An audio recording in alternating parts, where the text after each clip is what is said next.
Thanks. What's happening, guys? Woo! All right. So what do you guys think so far? You've heard some really cool stories, right? Can we turn the music down? There's been some great stories. Have you guys kind of seen the connections and the stuff that we were talking about this morning in regard to like some associations, conditioning, how we conform, and then how we make decisions to change, right? Everybody that's come on this stage at some point in their life said, I have to change. I'm going to make a decision. I'm going to change my life. So I had showed you earlier, just real quickly about, I showed you a picture of me when I was very young, and then how the next thing I knew, it felt like I was in prison, San Quentin prison. And I want to tell you a little bit more about how that happened for me. And my hopes is that when you hear these stories, that you'll look back at you and some of the challenges you may be living, or some of the roadblocks that you may be living, and be able to confront them and change them.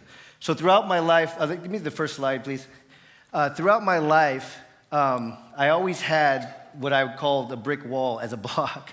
Roadblock, can't gain any ground, a brick wall. I saw this wall in my life for almost 30 years in anything that I tried to do to progress in my life. And where it started is when I was 7 years old. Up until I was 7 years old, I lived with my mother and my father and my siblings. And we were very close. And I was very close with my father, like I mentioned earlier. And one day I came home, and I was home. I was in the garage playing with my father, and my mother came home. And she says, get in the car, son, we're going to go for a ride. So I said, okay, it wasn't a big deal. We lived in San Jose, California is where I grew up. And all our family lived around us within a couple of miles, so it was very common to go for a ride. I got in the car, said bye to my dad, and we drove off. The next thing I knew, I was on a plane headed to Alaska. And I didn't think much of it. I was excited. I saw the airplane. We got to Alaska, all the snow. It was fun. And then a day goes by, and I asked my mother, where's my father? Where's my dad? Where's my daddy? And she looked at me, and she just shook my entire life for the next 30 years. And it wasn't purposely, like I said earlier, I love my mother. She did what she knew how to do.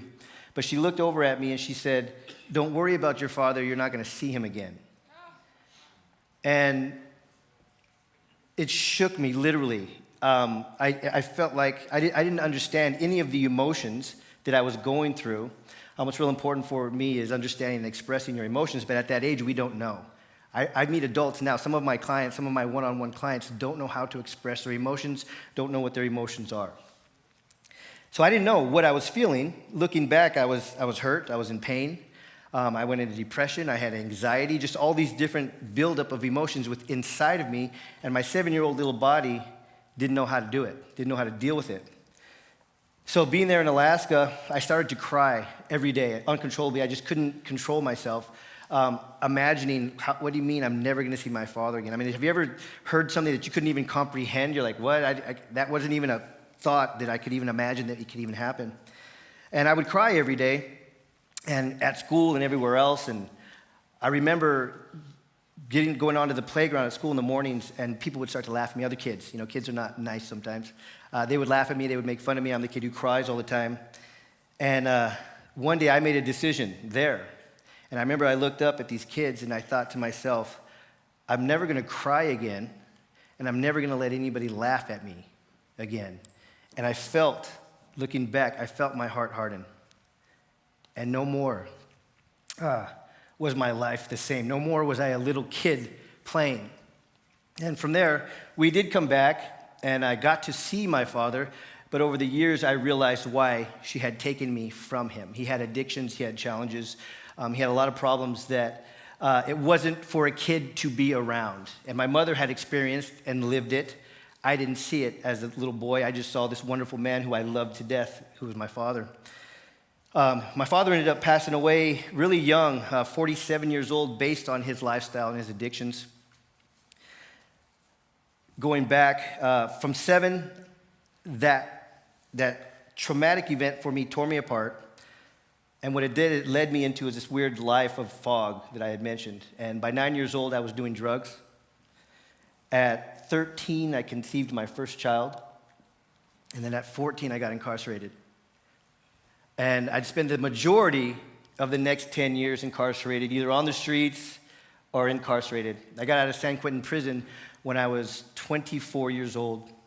And that's when I kind of made a decision. Well, actually, while I was in prison, it's a wild place nobody wants to be. I don't know if anybody's ever been there, but if you have, you know. It's nowhere for anybody to be, especially from this little loving child to the transformation that happens. And I made some decisions, and I said, this is not the only life. For so many years, I thought it was. This is not life. There has to be more than what's happening to me and the way that I felt, the way that I act, the things that I do. There has to be more. So I kind of went on a journey, and I started discovering psychology. And my first psychology class, actually, Psychology 101, it changed my whole life again. It was another shift for me, because in Psychology 101, the basis of psychology, there are, you're studying, it says things like, if you grew up like this, you might feel like this. And I was like, ooh, there's an answer to why I feel the way I feel. If you do things like this may have happened to you. Oh, there's an answer to why I do these things. So once I learned that, I just dove in. I studied psychology everywhere, all the way to Stanford. It was life-changing for me. But still, I had this brick wall. I had this brick wall in any successes that I would start to have in my life. I would hit this wall, and I didn't know how to get around it. So I started seeing psychiatrists, seeing coaches and different things to try and heal, I think, is what came next. Because I understood the psychological side of me. I understood there were reasons why I was doing what I was doing, acting the way I was acting, feeling the way that I was feeling, but there was something else because I wasn't healed yet.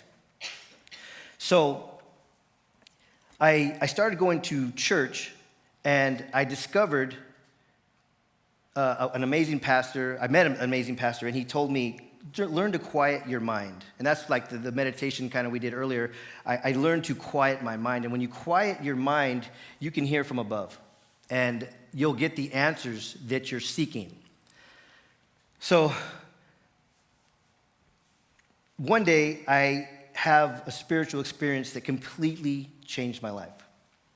And can you bring up that brick wall again, please? So this is how I lived in anything that I did. And while I was seeing this psychiatrist, I saw some top-notch psychiatrists, and they would say, what is with the wall? They were trying to get it out of me. What is with this wall? And I said, I don't know. It's huge, and I could never see around it. I said, as time went by throughout the years, it's almost like it got smaller, but it was still there, and I could see over it. And the psychiatrist asked me, well, what's on the other side of the wall? And it's almost like I could see it. And I would just look, and I'd go, I just sense freedom. I see a field, beautiful field. I see trees, and I just sense freedom there. And she gave me some metaphors. This is some of the stuff we do in coaching. She said, can you put a ladder on the wall, climb over the wall, and be free? And I said, I could picture the ladder, but I can't get over it. And then she said, well, can you put a door? Picture a door in that wall and walk to the door. And I said, I could picture the door, but I have no key. I can't get through it. I can't get past this wall. So with continued work and quieting my mind and being able to listen to self and from above, one day I had an experience, a spiritual experience. And it was as if I left my body, because where I was is the same as if I'm standing here right now. And I ended up, next slide, I ended up in the field, that field that I could see over the wall. I was standing there, and I looked, and I was shocked. The wall was gone, but I couldn't move my feet. And I was excited. I couldn't move my feet, and I was like, oh, there's still something wrong. And I look over, and I see a little boy who's 7 years old. Next slide, please. That's me. And I look over. This is hard for me every time I tell this story. I look over, and I see me standing there, 7 years old, just like that, really calm, just like looking at me. And my first instinct was anger. And I looked at him, and I said, you're my wall? All these years, you've been holding me here from going forward? And he looked back at me, and none of this was verbal. I mean, it was me, so we're just like thinking, I guess.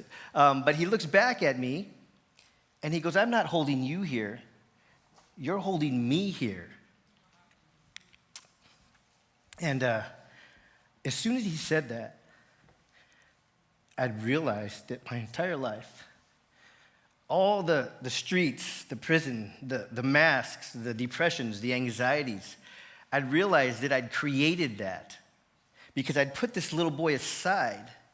And that day back on the playground, when I hardened my heart and said, I'm never going to cry again, I'm never going to let anybody pick on me again, I created this alter ego.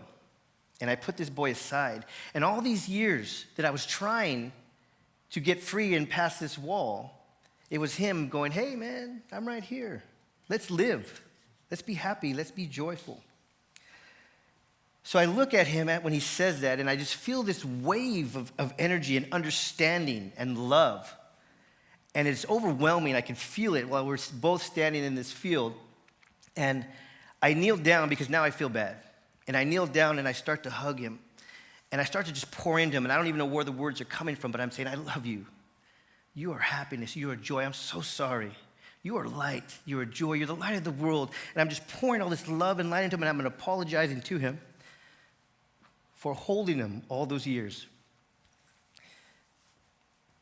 And then all of a sudden, I start to call him son. And I'm holding him and saying, I love you, son. You're amazing, son. You're the light, son. And at the same time that I'm saying this to him, I'm thinking, this is not my son. This is me. And then everything shifts, and I feel my father, who had passed many years earlier, holding me, holding us. And now he's speaking to us. And he's saying, I love you, son. You're amazing, son. And he's pouring into us. And it was just life-changing and understanding and healing. That's the key in this, transparency, acceptance, and growth. It was healing. I had understood the science, the biological, the psychological, but this was the healing part, the spiritual part that we all need.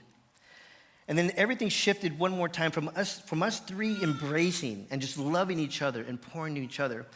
We stood up, and it came from above. It was like an energy coming down, and it was God, and he was saying, I love you, son. You are my son. You are joy. You are light of the world. And he didn't say that to me, but he said it to us, to everybody. He's saying, you are the light. You don't need to live sad. You don't need to be depressed. You don't need to have anxiety. That's not what you're created to be. And right there, I knew that the life didn't happen to me. It happened for me. And I wouldn't have gained the wisdom that I had. I wouldn't have studied the psychology that I did. I wouldn't have gone so deep and learned all these things if that life hadn't happened for me. And that's why we're here. That's what Tag Talks is all about. That's why we're here today. So the next thing I realized, the little boy is in my hand. And I'm looking. And all the pain, all the sorrow, all the loneliness for all the years that was there, I took him and I put him into my heart. And I don't know what prompted me to, but it's just I put him into my heart, and my heart softened again. And during those times is when you realize that it was even hardened. You know, we connect the dots by looking back. We can't look forward and go, what happens next? What happens next? We look back and we go, oh, I understand that now. So what has happened to us is very important in our lives.